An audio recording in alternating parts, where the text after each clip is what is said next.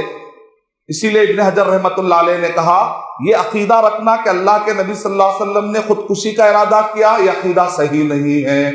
شیخ البانی رحمۃ اللہ علیہ نے کہا یہ سوچ رکھنا کہ اللہ کے نبی صلی اللہ علیہ وسلم نے خودکشی کا ارادہ کیا، ایسا صحیح نہیں ہے۔ تو بعض لوگ اعتراض کرتے ہیں شیخ البانی رحمۃ اللہ علیہ پر، اور بعض لوگ اعتراض کرتے ہیں ابن حجر رحمۃ اللہ علیہ پر، کہتے ہیں دیکھو یہ دونوں امام بخاری رحمۃ اللہ علیہ کے واقعے کا انکار کر رہے ہیں۔ میرے بھائی، ابن حجر رحمۃ اللہ علیہ اور شیخ البانی رحمۃ اللہ علیہ امام بخاری کی روایت کا انکار نہیں کر رہے ہیں، امام بخاری رحمۃ اللہ علیہ نے جو پیش کیا ہے اس کو صحیح سمجھا رہے ہیں کہ یہ بعد کی سوچ ہے، نبی صلی اللہ علیہ وسلم صحابہ کے زمانے میں سوچ نہیں تھی، یہ بتا رہے ہیں۔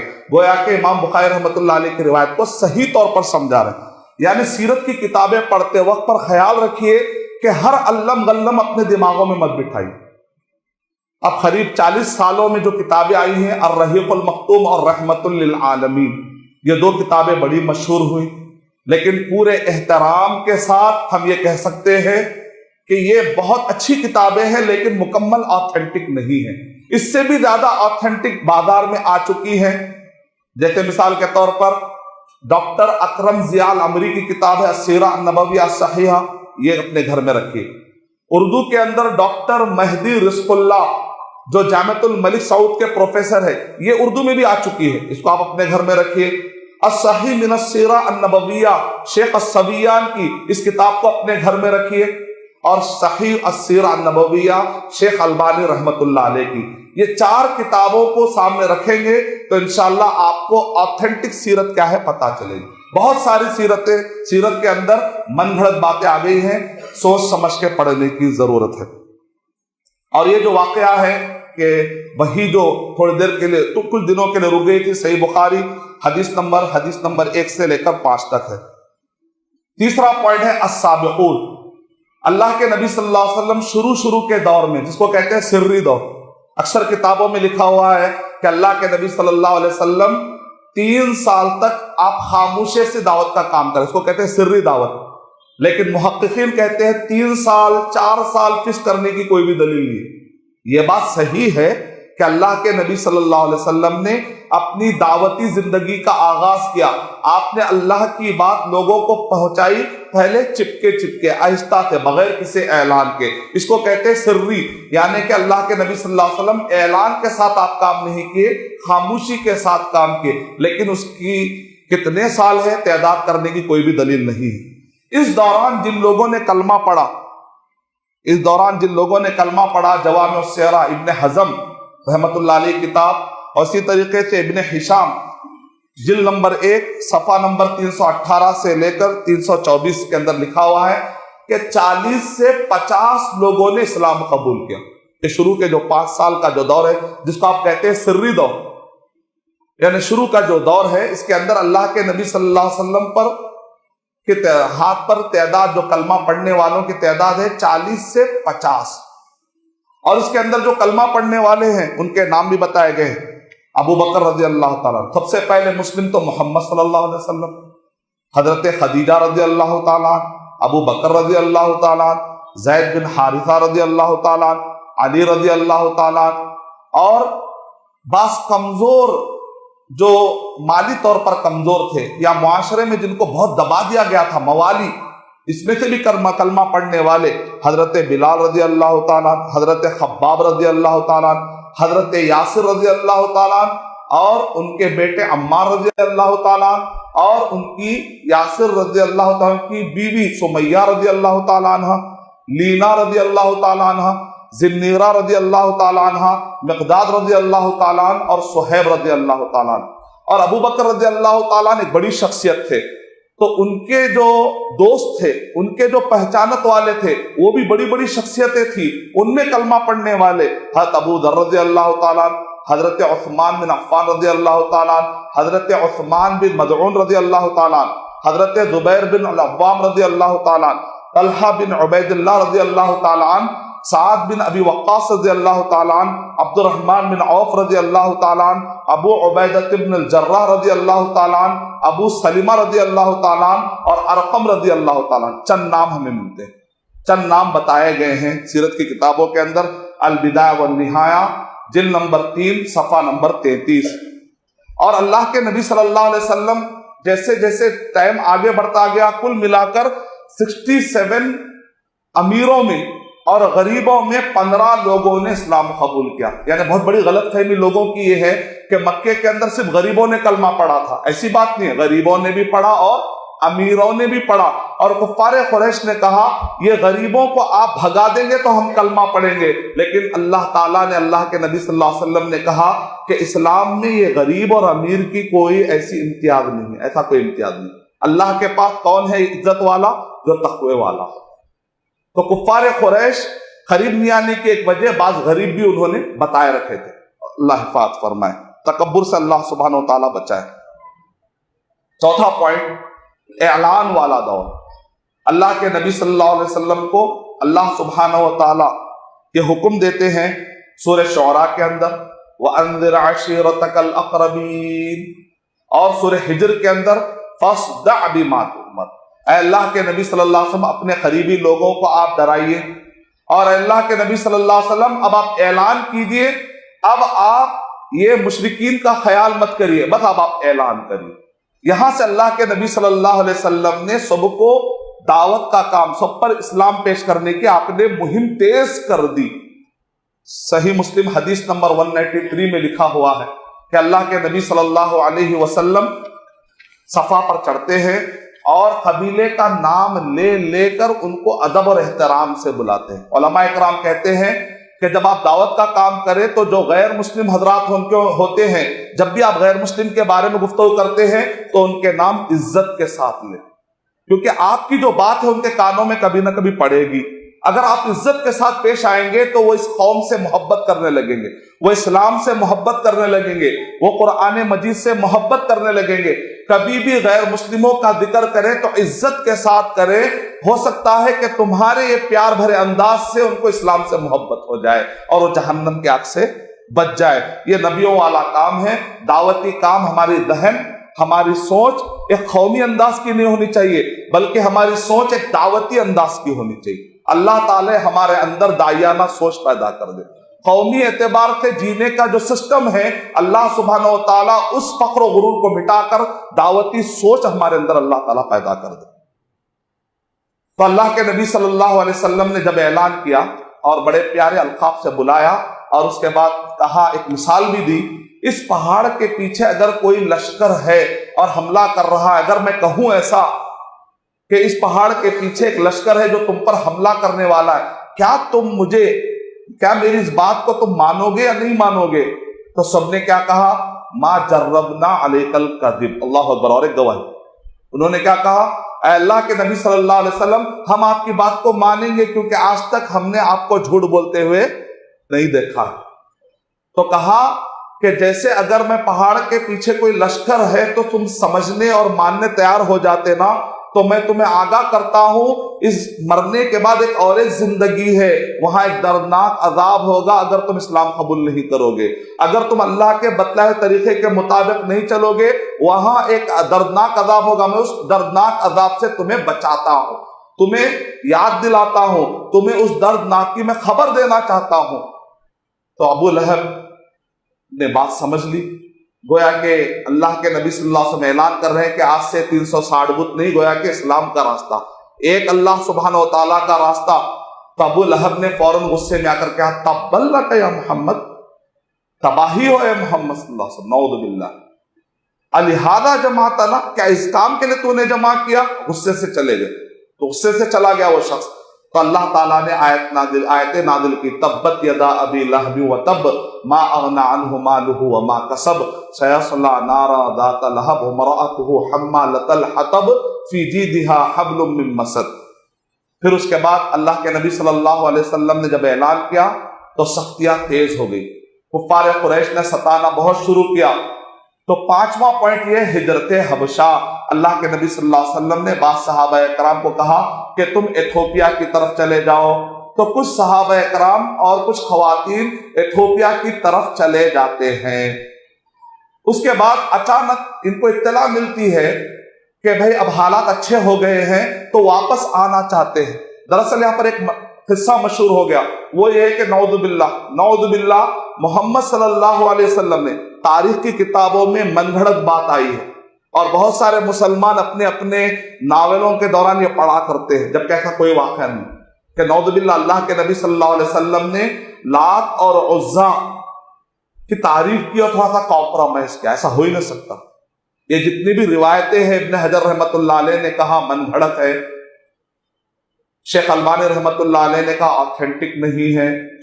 تاریخ میں ہر سیرت کا لکھنے والا، چاہے قاضی یا قرآن سیرت لکھنے والے بھی کیوں نہ، انہوں نے بھی کہہ دیا ایسا کوئی واقعہ نہیں ہے۔ گھڑنے و پرانے سبائی ٹولے نے اس کو گھڑ لیا، اور آج کے دور میں سلمان رشدی جیسے بھٹکے ہوئے لوگ، سیٹینک ورسس نامی کتاب جس نے لکھی، اس نے اس کتاب کی بنیاد پر کہا کہ نعوذ باللہ بعض اوقات محمد صلی اللہ علیہ وسلم پر شیطان بھی آتے تھے، نعوذ باللہ۔ اسی لیے علماء کرام نے کہا یہ شخص جو ہے گمراہ ہو گیا ہے، اس سے بچ کر رہو۔ سیٹینک ورسس، اس کی پوری بنیاد کیا ہے؟ یہی واقعات ہے، اور اورینٹلسٹ یہی واقعات کو پھیلاتے ہیں۔ ہم کو چاہیے کہ ہم صحیح سیرت پڑھنے کی کوشش کریں، اللہ کے نبی صلی اللہ علیہ وسلم کی دعوتی زندگی سمجھنے کی کوشش کریں۔ پھر اس کے بعد دوبارہ پھر تکلیفیں بڑھ گئی تو اللہ کے نبی صلی اللہ علیہ وسلم نے دوسرے قافلے کو حبشہ کی طرف روانہ کر دیا۔ اس دوران کفار قریش خاموش نہیں بیٹھے، انہوں نے ایک قافلے کو بھیجا، اور یہ لوگ نجاشی کے دربار میں جاتے ہیں اور جا کر کہتے ہیں یہ بھگوڑے غلام ہیں، یہ بھاگ کر آ گئے ہیں، یہ ہمارا حق چھین کر آ گئے ہیں، فلاں فلاں فلاں۔ نجاشی انصاف والا بادشاہ تھا۔ ہمارے پاس ہوتا ہے نا بعض اوقات ہم کسی کے بارے میں سنتے ہیں تو فوراً فیصلہ کر لیتے ہیں، کچے کام کے نہیں ہونا چاہیے، ہمیشہ چیک کرنا چاہیے۔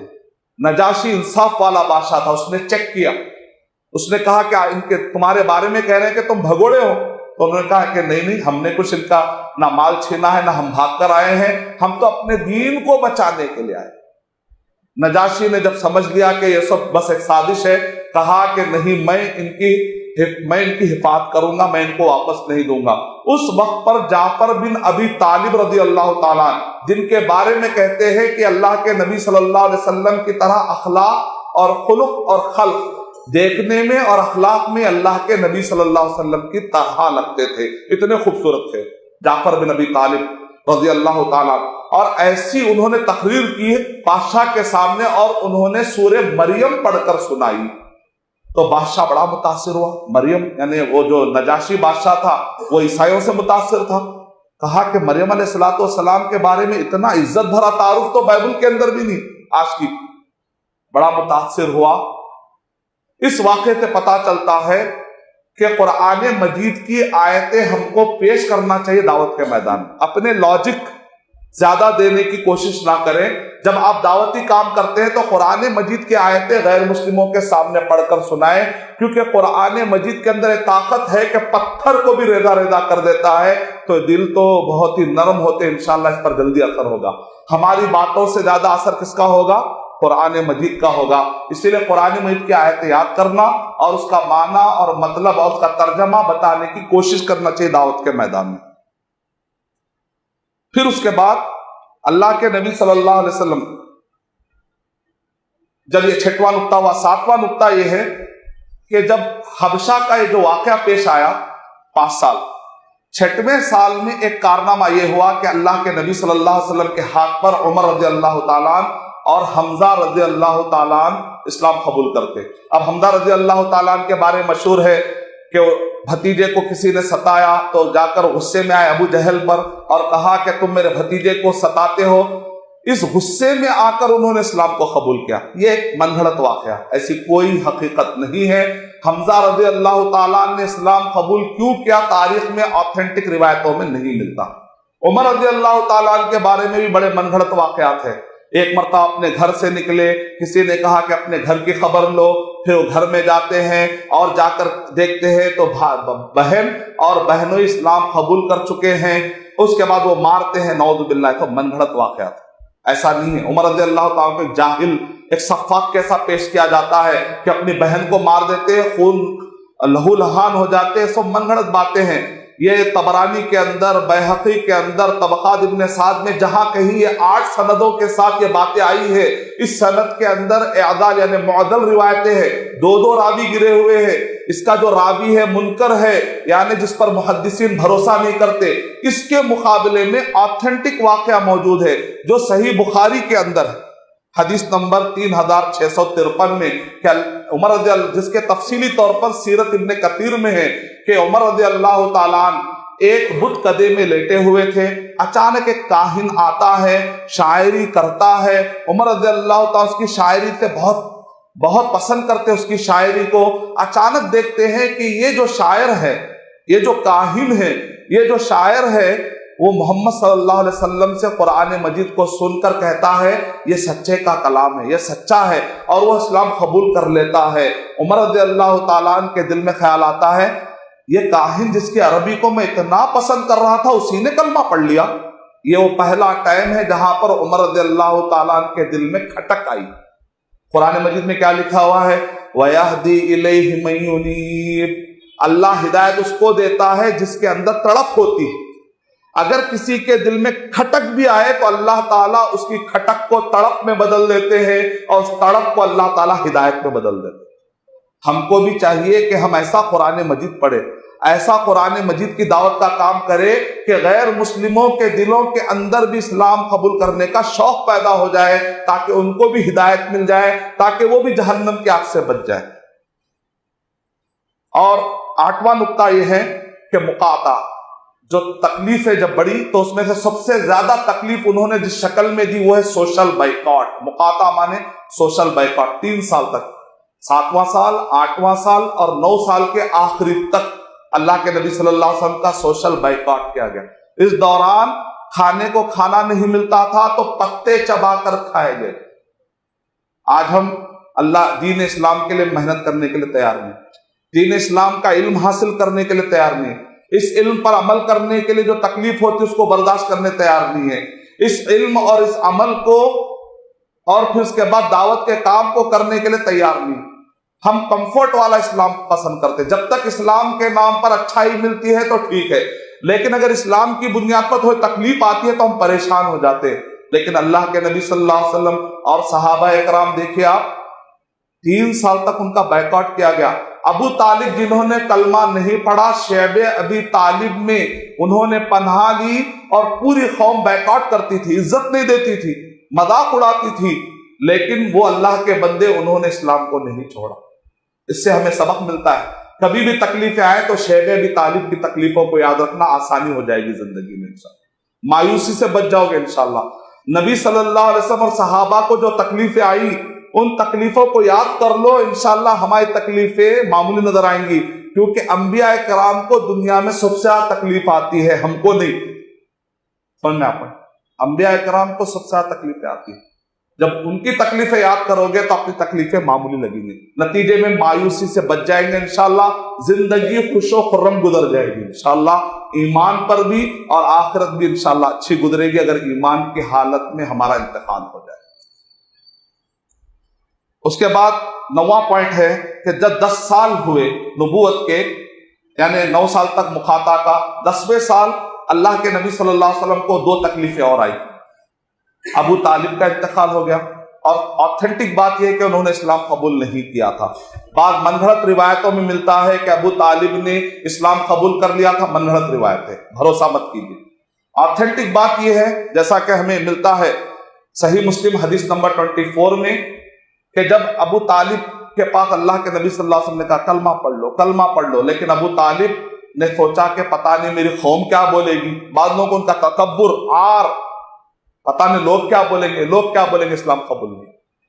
تو اللہ کے نبی صلی اللہ علیہ وسلم بڑے غمگین تھے کہ چاچا اسلام قبول نہیں کیے، تو اس وقت پر جو آیتیں نازل ہوئی، اِنَّكَ لَا تَهْدِي مَنْ أَحْبَبْتَ وَلَكِنَّ اللَّهَ يَهْدِي مَن يَشَاءُ، اے اللہ کے نبی صلی اللہ علیہ وسلم، آپ جس کو چاہے ہدایت نہیں دے سکتے، اللہ ہی ہے جو ہدایت دے گا۔ تو اس کے اندر پھر بھی اللہ تعالیٰ نے رحم کھا دیکھا، چونکہ انہوں نے ساتھ دیا، ان کو ہلکا عذاب ہوگا، ان کو ہلکا عذاب ہوگا۔ اور 11ویں سال میں، اس سال جو 10ویں سال ہے، اللہ کے نبی صلی اللہ علیہ وسلم کو 2 غم ملے، ایک ابو طالب کا انتقال اور دوسرا حضرت خدیجہ رضی اللہ تعالی عنہا کا انتقال، یعنی ایک مالی سپورٹ، ایک مورل سپورٹ، ایک گھر کا سپورٹ، ایک خاندان کا سپورٹ، اچانک ایک آدمی کو 2 تکلیفیں مل جاتی، ایک انسان کو۔ مورخین نے اس کو عام الحزن کہا، غم کا سال، اللہ کے نبی صلی اللہ علیہ وسلم نے نہیں کہا۔ بعض لوگ کہتے ہیں اللہ کے نبی صلی اللہ علیہ وسلم نے اس کو عام الحزن کہا، نہیں، اللہ کے نبی صلی اللہ علیہ وسلم دنیا کے غم کو اتنا بڑا چڑھا کر پیش نہیں کرتے، اللہ کے نبی صلی اللہ علیہ وسلم کی عادت نہیں ہے کہ دنیا کے غم کو بڑا چڑھا کر پیش کرے، آخرت کی فکر اللہ کے نبی صلی اللہ علیہ وسلم کو غالب تھی، مورخین نے اس کو عام الحزن کہا۔ پھر اس کے بعد 11ویں سال اللہ کے نبی صلی اللہ علیہ وسلم نے مکے کی طرف رخ کیا۔ مورخین لکھتے ہیں بعض کہ جب دیکھا مکے کے اندر سپورٹ نہیں مل رہا تو سپورٹ لینے کے لیے گئے، نعوذ باللہ، اللہ کے نبی صلی اللہ علیہ وسلم کی ایسی سوچ نہیں تھی۔ اللہ کے نبی صلی اللہ علیہ وسلم دعوتی مشن مکے میں کر رہے تھے، آپ نے کہا کہ چلو طائف کے لوگوں کو بھی اسلام بتائیں، اور اللہ کے نبی صلی اللہ علیہ وسلم جاتے ہیں، لیکن وہاں پر اللہ کے نبی صلی اللہ علیہ وسلم پر اٹیک ہوتا ہے، اللہ کے نبی صلی اللہ علیہ وسلم کو ستایا جاتا ہے، اتنے پتھر مارے گئے، اتنے پتھر مارے گئے کہ اللہ کے نبی صلی اللہ علیہ وسلم کے جسم میں اتھر سے خون نکل رہا تھا۔ احد کے میدان میں اللہ کے نبی صلی اللہ علیہ وسلم کے جسم سے بھی خون نکلا۔ اس وقت پر پوچھنے والے نے پوچھا کہ اللہ کے نبی صلی اللہ علیہ وسلم اتنا خون نکل رہا آپ کے جسم پر، کیا اس سے پہلے کبھی آپ نے ایسی تکلیف سہی؟ تو اللہ کے نبی صلی اللہ علیہ وسلم نے کہا، احد کے میدان سے زیادہ خون بہنے والا، احد کے میدان سے بھی زیادہ تکلیف اگر مجھے پہنچی تو طائف کے میدان میں۔ تو آپ اندازہ لگائیے کہ کتنا تکلیف والا انداز۔ اس سے اندازہ لگتا ہے کہ وہ جو روایتیں ہیں کہ یہاں تک کہ اللہ کے نبی صلی اللہ علیہ وسلم کے پیر میں اتنا خون جمع ہو گیا تھا کہ جوتا نکالنا مشکل تھا، یہ پاسبلٹی ہے، سمجھ میں آ رہی ہے اس واقعات کو پڑھنے کے بعد، ان واقعات کو پڑھنے کے بعد، یہاں تک کہ اللہ کے نبی صلی اللہ علیہ وسلم وہاں سے واپس نکل گئے، کسی نے بھی کلمہ نہیں پڑھا، لیکن اللہ کے نبی صلی اللہ علیہ وسلم کو واپسی میں 3 بڑی بڑی خوشخبریاں ملتی ہیں۔ پہلی خوشخبری، فرشتہ آ کر کہتا ہے، صحیح بخاری حدیث نمبر 3231، اے اللہ کے نبی صلی اللہ علیہ وسلم، اگر آپ اجازت دیں گے یہ 2 اخشبین پہاڑوں کے درمیان اس قوم کو ہم بانٹ دیں گے۔ تو اللہ کے نبی صلی اللہ علیہ وسلم نے کہا نہیں۔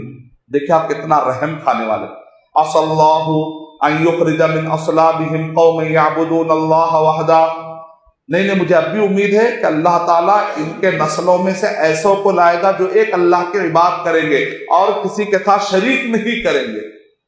تو اللہ کے نبی صلی اللہ علیہ وسلم کے بارے میں آج کل موویز بنائے جا رہے ہیں کہ اللہ کے نبی صلی اللہ علیہ وسلم دہشت گرد تھے، لوگوں کا خون بہاتے تھے۔ یہ واقعہ بتانا ہماری ذمہ داری ہے۔ اخباروں میں سلاٹ خرید دیجیے، ٹی وی چینلز پر آدھے گھنٹے کے سلاٹ بکتے ہیں، مال جمع کر کے وہ سلاٹ خرید دیجیے۔ اور فیس بک پر گوگل ایڈز کے ذریعے سے جتنے سوشل میڈیا اور جتنے آج کے میڈیا کے جدید ٹیکنالوجی دور میں جتنے بھی میڈیا کے شعبے ہیں، جو حلال ہے جس کو بھی علماء کرام اجازت دے، ان سب کے وہ بلاگ خرید کر وہاں پر محمد صلی اللہ علیہ وسلم کی سیرت کے یہ واقعات بیان کرنا ہماری ذمہ داری، تاکہ غیر مسلم محمد صلی اللہ علیہ وسلم کے بارے میں یہ لیکچر اور یہ بیکار موویز دیکھ کر محمد صلی اللہ علیہ وسلم کے بارے میں غلط رائے قائم نہ کر لے۔ یہ ہماری ذمہ داری۔ اور دوسری خوشخبری ملتی ہے واپسی میں کہ جنہوں نے اسلام قبول کر لیا، یعنی انسانوں نے پتھر مارے لیکن جنہوں نے اسلام قبول کر لیا، جن، جس کا ذکر سورہ احقاف میں ہے، جس کا ذکر سورہ جن میں بھی ہے۔ البتہ یہ جو واقعہ ہے کہ عداس نینوا کا رہنے والا ایک شخص جو کلمہ پڑھتا ہے، شیخ البانی رحمۃ اللہ علیہ نے کہا یہ آتھینٹک نہیں ہے، وہ سارے تفصیلات اس کے اندر بہت سارے غلط باتیں بھی روایتوں میں، وہ سب کی کوئی آتھینٹسٹی نہیں۔ اور اس کے بعد اللہ کے نبی صلی اللہ علیہ وسلم کو تیسری خوشخبری ملتی ہے، جب مکہ واپس آتے ہیں کفار قریش نے کہا اب تو ابو طالب بھی نہیں رہے، اب تو خدیجہ رضی اللہ تعالیٰ عنہا بھی نہیں، اچھا موقع ہے کہ نعوذ باللہ محمد صلی اللہ علیہ وسلم کو نقصان پہنچایا جائے۔ تو ایسے وقت پر اللہ کے نبی صلی اللہ علیہ وسلم بھاگ گئے۔ مکہ جانے سے پہلے اللہ کے نبی صلی اللہ علیہ وسلم نے مطعم بن عدی، جنہوں نے ابھی کلمہ نہیں پڑھا تھا، ان سے کہا کہ مجھے تم پناہ میں لے لو۔ تو مطعم بن عدی نے کہا کہ پناہ، اس دور میں پناہ دینے کا مطلب اکلا کہ کوئی قبیلے والا ان کے خلاف حملہ نہیں کر سکتا۔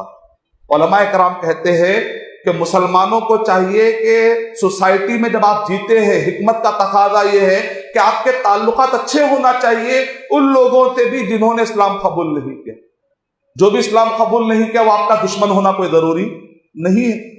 کئی معصوم ہوتے ہیں، کئی انوسنٹ ہوتے ہیں، کئی ایجوکیٹڈ ہوتے ہیں، کئی سمجھدار ہوتے ہیں، ان کو معلوم نہیں ہوتا ہے کہ آپ کیا فالو کرو۔ آپ کی ذمہ داری ہے کہ ان سے تعلقات رکھیں۔ یہ اللہ کے نبی صلی اللہ علیہ وسلم کے زندگی کی حکمت ہے۔ ان حکمتوں کو اپنا کر لائف گزاریے، تب آگے بڑھیں گے، ورنہ مسلمان پیچھے ہو جائیں گے۔ اللہ حفاظت فرمائے۔ اس کے بعد 11واں پوائنٹ ہے الاسراء والمعراج۔ ایک اور خوشخبری ملی، طائف میں اللہ کے نبی صلی اللہ علیہ وسلم کو اتنا غم ملا تو اللہ سبحانہ و تعالیٰ نے اللہ کے نبی صلی اللہ علیہ وسلم کو اسراء اور معراج عطا کی۔ یعنی مطلب کیا نکلا؟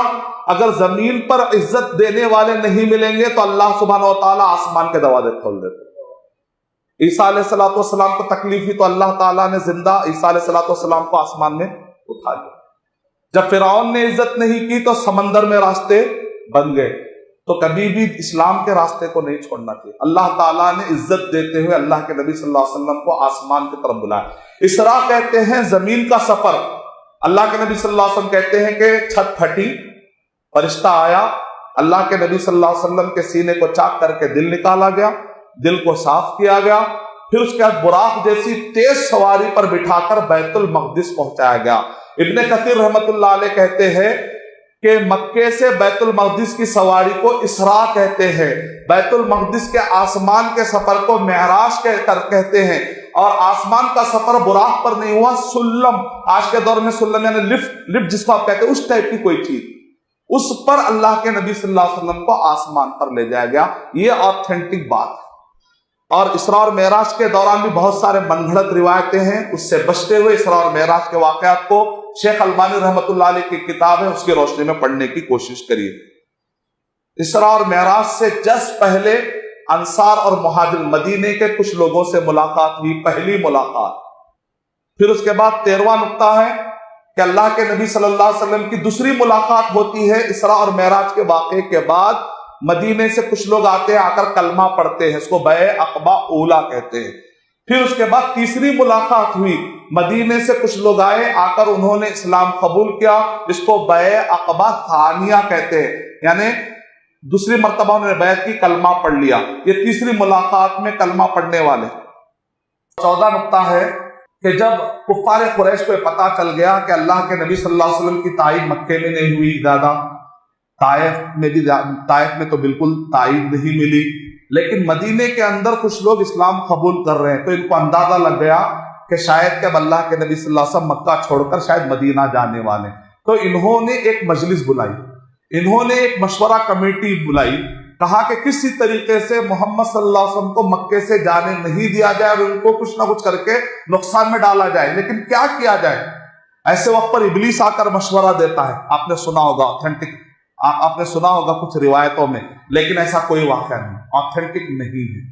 ہاں یہ بات صحیح ہے کہ مشورہ بیٹھا، مشورہ کمیٹی کے اندر الگ الگ مشورے آئے، قرآن مجید میں اس کا ذکر ہے، آخری میں یہ ہوا کہ اللہ کے نبی صلی اللہ علیہ وسلم کو انہوں نے مارنے کا پلان بنایا، لیکن یہ جو واقعہ ہے کہ اللہ کے نبی صلی اللہ علیہ وسلم ان کے پاس سے گزرے، وہ دیکھ نہیں پا رہے تھے، سورہ یاسین پڑھ رہے تھے، اور اللہ کے نبی صلی اللہ علیہ وسلم سب کے سروں پر مٹی بھی ڈالے، پھر بھی وہ لوگ نہیں دیکھ رہے تھے، یہ کوئی آتھینٹک نہیں، یہ سب باتیں نہیں۔ ہاں یہ بات صحیح ہے کہ اللہ کے نبی صلی اللہ علیہ وسلم نے حضرت علی رضی اللہ تعالیٰ عنہ کو گھر میں چھوڑا، کہا کہ کفار قریش اتنا زیادہ تکلیفیں دینے کے باوجود بھی، اتنا تکلیف دینے کے باوجود بھی اپنی امانتیں کہاں رکھاتے تھے؟ محمد صلی اللہ علیہ وسلم کے پاس۔ اللہ اکبر، اتنا ستاتے تھے، لیکن ان کو پورے مکے کے اندر محمد صلی اللہ علیہ وسلم جیسا امانت دار نہیں ملا۔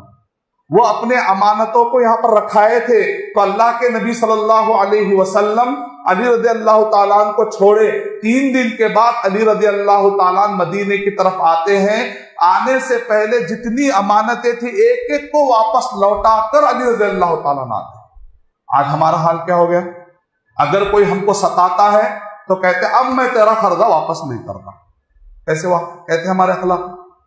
اگر کسی نے اس کو تھوڑی سی انجانے، بھائی میرا مطلب وہ نہیں تھا، نہیں، اب آپ بول ڈالے، اب دیکھو میں کیا کرتا ہوں، تمہارے فلاں کمزوریاں بتاؤں گا، میں تمہارے فلاں امانت داریاں باہر لاؤں گا۔ کیا ہو گیا؟ اخلاقی اعتبار، ہم امانتوں کا خیال نہیں رکھتے۔ مجلس امانت ہوتی ہے، وہ امانت کی باتیں باہر پھیلا دیتے، لیکن اللہ کے نبی صلی اللہ علیہ وسلم اپنے دشمنوں کے ساتھ بھی کیسا بہیو کر رہے ہیں، ایک ایک امانت لوٹانے کے لیے علی رضی اللہ تعالیٰ عنہ کو چھوڑ رہے ہیں، حالانکہ سب کو معلوم ہے وہ ٹائم پر چھوڑنا موت کو دعوت دینے کے برابر تھا، لیکن امانت کا خیال کتنا زیادہ تھا کہ اندازہ لگائیے۔ اور اللہ کے نبی صلی اللہ علیہ وسلم جب ہجرت کر کے نکلتے ہیں تو اس دوران لوگ کہتے ہیں اسماء رضی اللہ تعالیٰ عنہ 3 دن کے فاصلے پر آ کر کھانا دے کر جاتے تھے، آتھینٹک نہیں، ایسی بات نہیں ہے۔ ہاں البتہ اسماء رضی اللہ تعالیٰ عنہ نکلنے سے پہلے انہوں نے توشہ باندھا تھا، یہ واقعہ آتھینٹک، اللہ زیادات النطاقین۔ اور سفر کے دوران کبوتر نے ایک اپنا ایک گھونسلہ بنایا، گھونسلے میں انڈے رکھے۔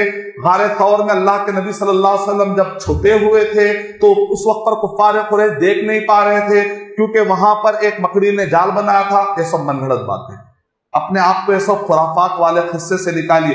شیخ ابن عثیمین رحمۃ اللہ علیہ کہتے ہیں نہ کبوتر تھا نہ گھونسلہ تھا، سیدھا قصہ پڑھو، انہوں نے کہا۔ اور پھر اسی طریقے سے درمیان میں بہت سارے من گھڑت واقعات لوگ پھیلاتے ہیں، ان سب واقعات سے بچتے ہوئے ہجرت کے واقعات کو پڑھنے کی کوشش کرنا۔ جیسا ایک مشہور واقعہ ہے کہ ابو بکر رضی اللہ تعالیٰ عنہ کے پیر پر اللہ کے نبی صلی اللہ علیہ وسلم سر مبارک رکھ کر لیٹے ہوئے تھے غار ثور میں، اور اس وقت پر بچھو یا کوئی زہریلی چیز سوراخ سے نکلنے کی کوشش کر رہی تھی، تو ابو بکر رضی اللہ تعالیٰ عنہ نے اپنے انگوٹھے سے اس سوراخ کو دبا دیا اور بچھو نے یا اس زہریلے جانور نے ڈنک مارا۔